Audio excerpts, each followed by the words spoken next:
Hello viewers, আমি আজকে একটা নতুন ভিডিও নিয়ে আসলাম আপনাদের কাছে।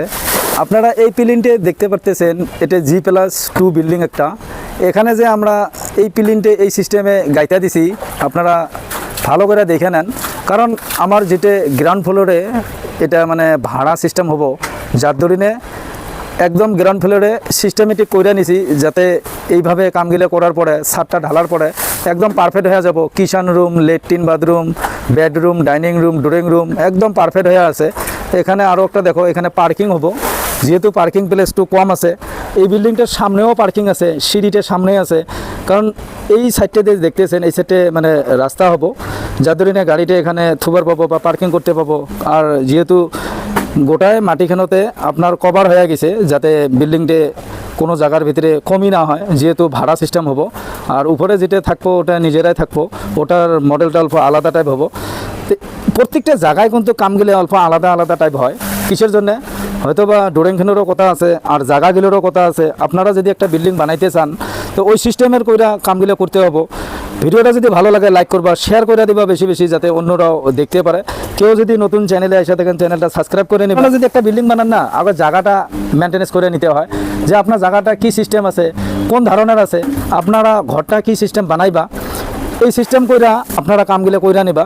যেহেতু আমরা কি করবো, এখানে ভাড়া সিস্টেম হবো, যার ধরনে আমার এই বিল্ডিংটার ড্রয়িংটা ওইভাবে কইরা দিছে, যাতে এখানে ভাড়ার প্লেসটা বড়িয়া হয়। ভাড়া সিস্টেম রুমে তো আপনারা জানেন যে সব এখানে থাকতে হবে, যাতে লেট্রিন বাথরুম থাকতে হবে, কিচেন রুম থাকতে হবে, বেডরুম, ড্রয়িং রুম।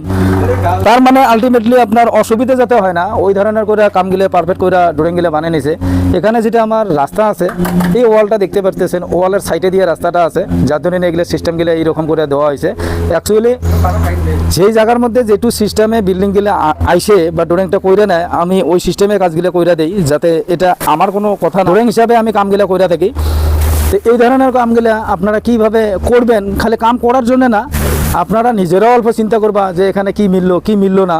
তো এই সিস্টেমে কামগুলো করার জন্য আমি আপনাদেরকে দেখে থাকি, যাতে আপনার কামগুলো কি সিস্টেমে করতেছেন বা কী রকম করে সিস্টেম করে করলো। তো এইটা কিন্তু আপনার প্লিন হাইট হয়ে গেল। এবার এখান থেকে আপনার পোস্টগুলো উঠা যাব, কামগুলো হবো। তো এই ধরনের কামগুলো আমি কইরা থাকি। যেমন নাকি এই বিল্ডিংটা আমরা প্রথম যখন করছি, তখন আমি আরও ভিডিওগুলো দেখাইছি যে বিমগুলো কী সিস্টেমে দিছি বা কী সিস্টেমে কামগুলো করছি। তো এখানে দেখো, আবার লেট্রিনের যেটা ট্যাঙ্ক, এই ট্যাঙ্কিটা কিন্তু এখানে আছে, আর এটা কিন্তু বাউন্ডারি ওয়ালের সীমে না। তো এই ট্যাঙ্কিটাও আমার প্লাস্টার কইরা ভালো করে এটা ট্যাঙ্কিটা ফিনিশিং করে দেওয়া দিমু আর কি, যার ধরে এখানে কামগুলো কইরা আছে।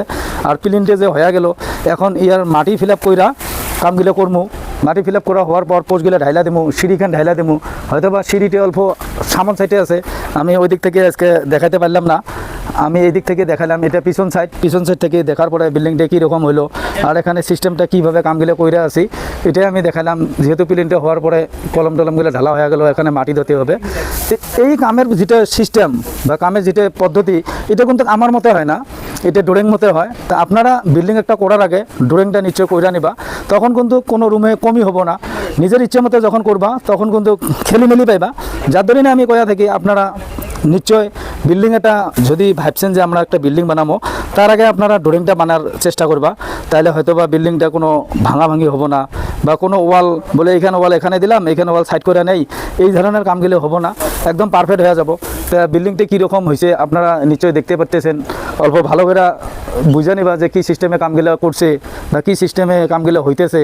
তো এই ধরনের কামগুলো আমি আপনাদের কাছে দেখে থাকি, যাতে আপনাদের সুবিধা হয় অল্প, বা আপনারা যেটা ভাবছেন ওই রকম করে নিজেরাই যাতে করেন না।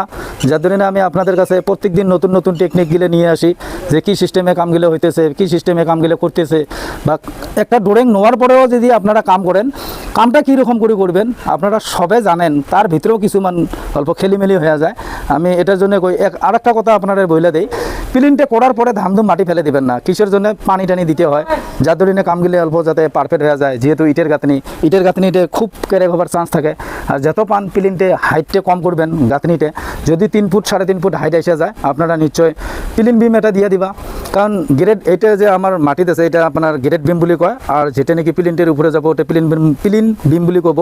তো আপনারা এই ধরনের কামগুলা নিশ্চয় ফলো করে নিবা। যে আমার কি করা দরকার, যেহেতু বিল্ডিং ঘরের কাম একবার হয়, বারবার করা যায় না।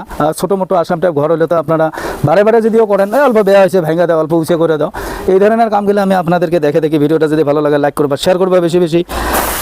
এই ধরনের নতুন নতুন ভিডিও নিয়ে আমি আপনাদের কাছে আরও আসবো। তো যাই হোক, আজকের ভিডিও আমি এতটুকু রাখলাম, নেক্সট ভিডিও আবার নতুন করে নিয়ে আসবো।